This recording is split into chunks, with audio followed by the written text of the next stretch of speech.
You're listening to the Final Say Radio Show, a Rappaport media production, with your host Brett Rappaport and co-host John Rappaport.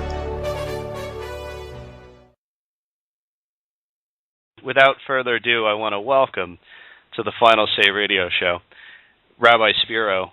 And, of course, I'm actually looking at his website. You can go to caucusforamerica.com. He's got some great stuff on there. Rabbi, it's a pleasure to speak with you. Welcome. This is Brett and John Rappaport. Well, thank you, gentlemen. Well, Rabbi, I was just saying, John and I are constantly trying to figure out and analyze the decisions that are being made. And I think when it comes to foreign policy and other people who make decisions, we could analyze it and come to conclusions. But when you analyze what the president's doing, and you've covered so much of this, particularly with regards to the Middle East and what is happening and unfolding right now in Iraq, what is the Obama doctrine, and does it make any sense? And I guess you would argue that it's responsible for what we are seeing unfold today. The Obama doctrine was basically articulated.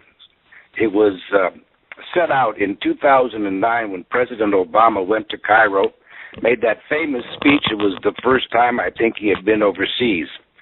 And what he did was he took our ally, Mubarak, who was working with the West, the United States, even helping us fight terrorism.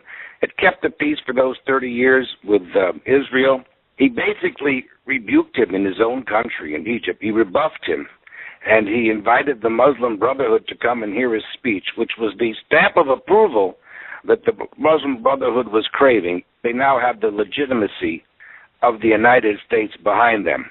Basically, the Obama doctrine is those people, those leaders that work with the West, act Western, they're not the true representatives of the so-called indigenous people, I guess, or at least the Islamic people. President Obama was raised with a very what he calls colonialist idea. Colonialist powers, the European powers, Western powers, and somehow we throw America into the mix, although America was never a colonial power. And his feeling is that the real native, indigenous cultures, they have to repel. They've got to throw off all this Westernism, and those leaders who basically play ball with the Western community, and that people like the Islamic Brotherhood, in his mind, they really represent the people more. Sharia law represents the people more. That's what they really want. That's who their identity is. This is the same man who, in his involvement in black politics, didn't look to Martin Luther King as much as Malcolm X. Malcolm X was a rejectionist. Martin Luther King was an inclusivist. He was a person, President Obama, who went to Reverend Wright's church, who was also a rejectionist. And that's basically his outlook. If he's there at the Middle East, he's a rejectionist. He says, throw off these leaders like Mubarak, and then later even Gaddafi. Gaddafi was willing to work with America in the final years. Tunisia, he's not interested in Assad. Assad is a Ba'athist, which is a secular person. Same thing in Iraq.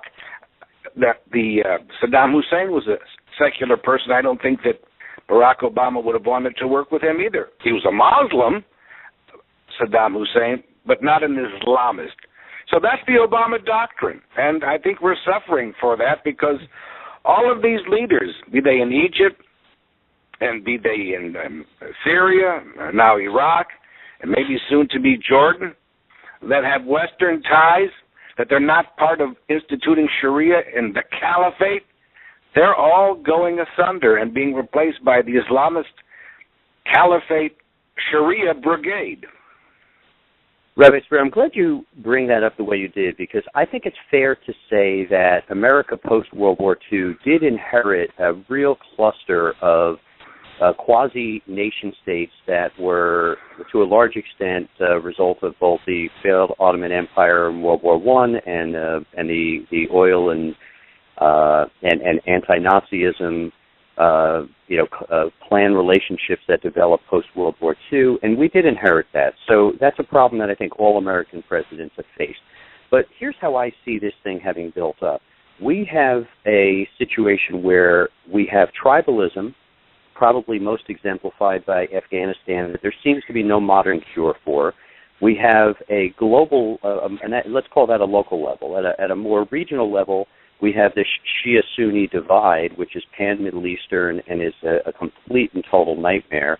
And we seem like we had picked a side, the Sunnis, but now it seems like we're frenemies to both sides. But here's the point, and I think this is what you really get and have an absolute a strong opinion on, is that the president doesn't seem to get that those things are only a component of this clash of civilization. And using your words, we have these Sharia caliphate enterprises who are determined to take down Western civ, and every move our president makes from a policy standpoint seems to feed into their hands. So at some point, I ask myself, is it nefarious, or is he just a buffoon? But then I get to a point, Rabbi, where I don't care. So I want you to please give me your analysis on the components that I just pointed out. And do you have a solution or a suggestion as to how a new president, when they come into office in 2016, hopefully not Hillary, could begin to unravel this mess that we're in? Well, I think as far as Barack Obama, he really does want non-Western type leaders. He's comfortable with the Sharia leaders. The only problem he has is it goes beyond even his comfort zone. Had he been around in 1979, had he been president, he certainly would have wanted to oust the Shah and to bring in the Ayatollahs, because in his mind the Shah was tainted because he worked with the West. And even just a couple of years ago, when you had the young people and other people in Iran standing up for their human rights under the Green Revolution, and he had a chance to support them, he knocked them down. They looked to him for support, and he knocked them down and said, no, we're going to entrust the fate of Iran to the, as he calls them, the supreme leader, which were the Ayatollahs. That's where his heart lies. And so he does want these nations, be it Egypt, to be governed by Muslim Brotherhood, not Mubarak. He did what he could to have Mubarak replaced, and then he did what he could, really, we read about it, to usher in the Muslim Brotherhood. And when the Muslim Brotherhood was overthrown because the people did not want to live under Sharia, he didn't help General Sisi. He still is not helping him. So he wants Western-type leaders, although they are Islamic. I mean, they're not really Western in our sense, but they're in the Islamic world, they're Western-type leaders. He doesn't want them there. He wants the Muslim Brotherhood. His heart is with the Muslim Brotherhood. That's how it seems to me. The only thing that happens, though, it goes beyond what he even plans. I don't think he wants ISIL and ISIS and the Al-Qaeda. But listen, if you lay down with fleas, this is what happens. But his heart is with the Muslim Brotherhood. That's who Barack Obama is. His heart was with Malcolm X.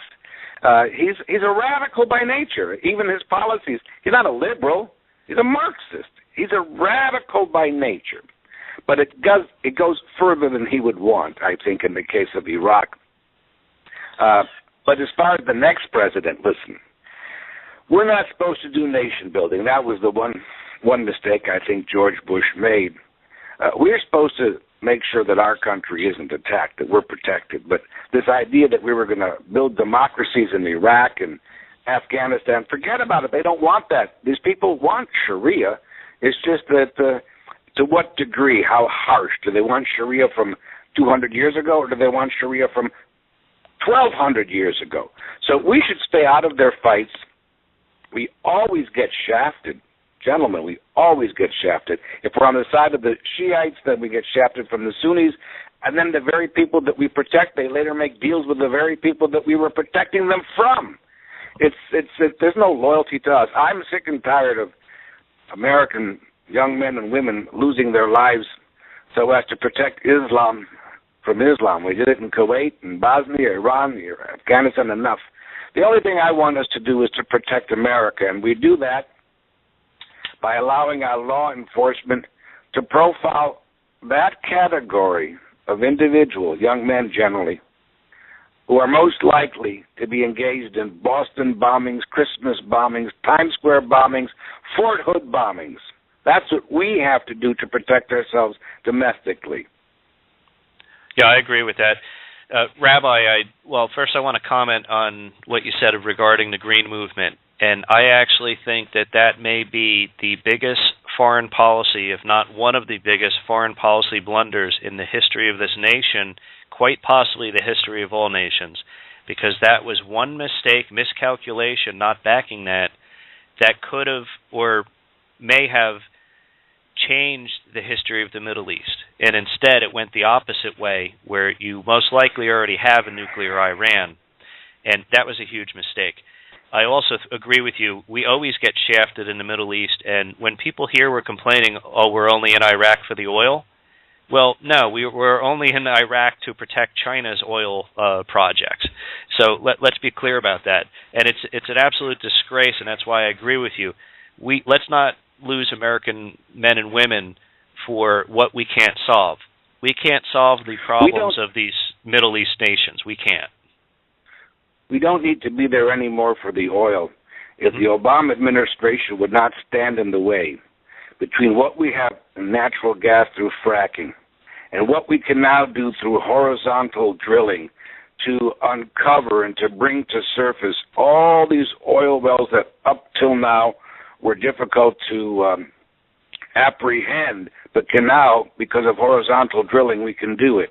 And if they would unleash and unfreeze some of the restrictions on oil drilling, if they'd allow us to use clean coal technology, and, of course, the Keystone Pipeline bringing oil from Canada, we wouldn't need any Middle East oil, but the president is not allowing us to do that because I think he wants us to rely on Middle East oil. That's where his heart is. His sympathies really are more in the world of the crescent than they are with the world of the stars and stripes, and you can quote me on that. Now, as far as the blunder, for Obama, it was not a blunder. It was bad for the world, but he purposely did not support those people because he did not want to see the Ayatollahs overturned. I agree. This is the biggest proof. Look, they're building this bomb. The world had sanctions, and the teeth of the sanctions were starting to bite into the Iranian economy.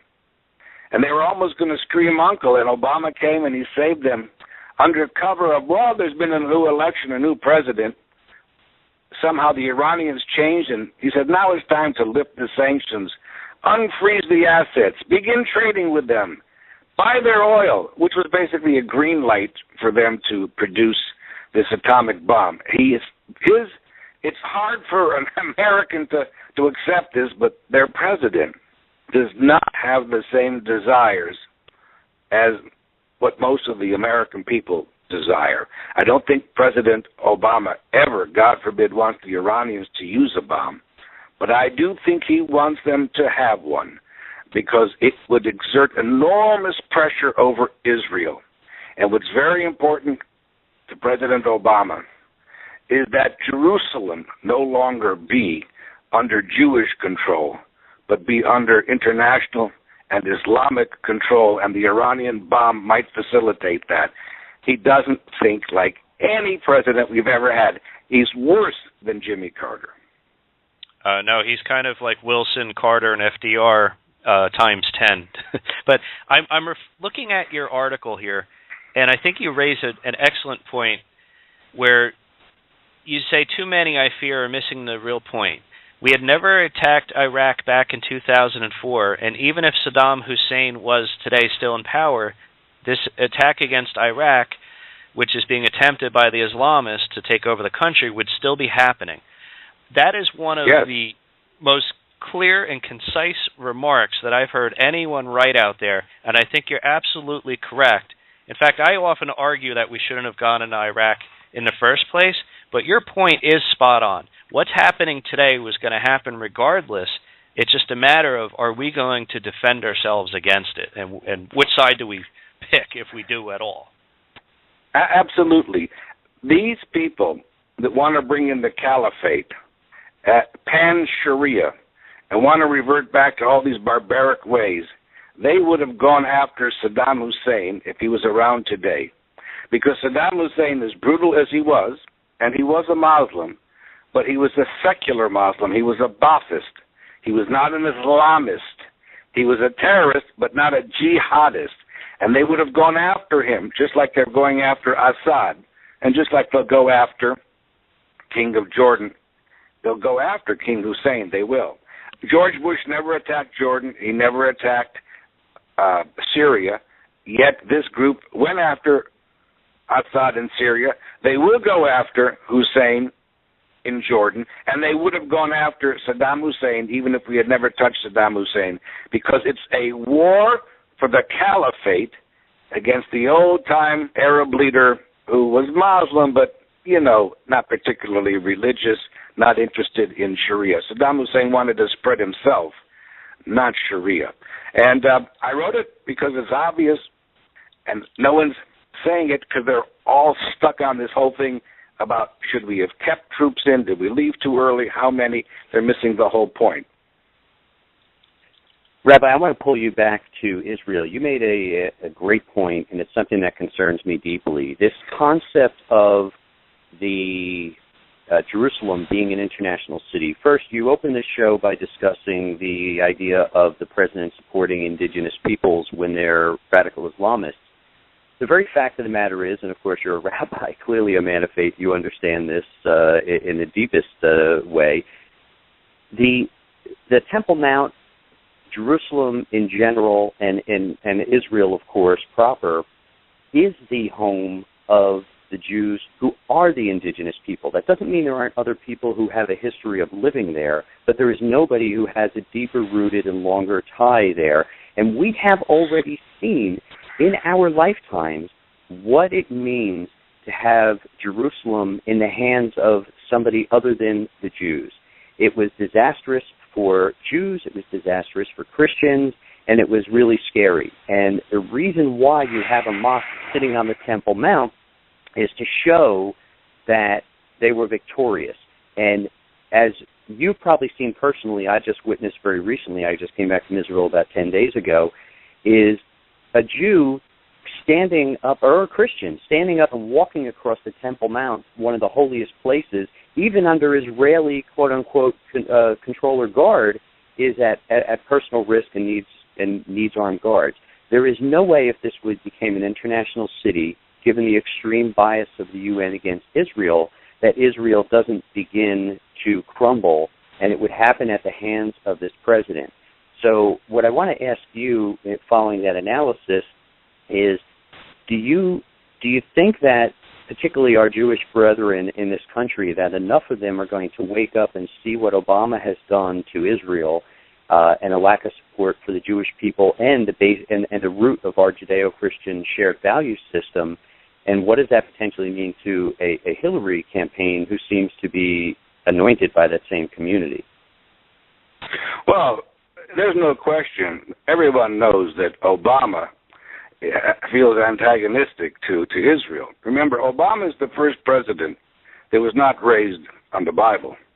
Every president from Washington through the last Bush, including Bill Clinton, were raised on the Bible, had great respect for the Bible. Bill Clinton had his lusts.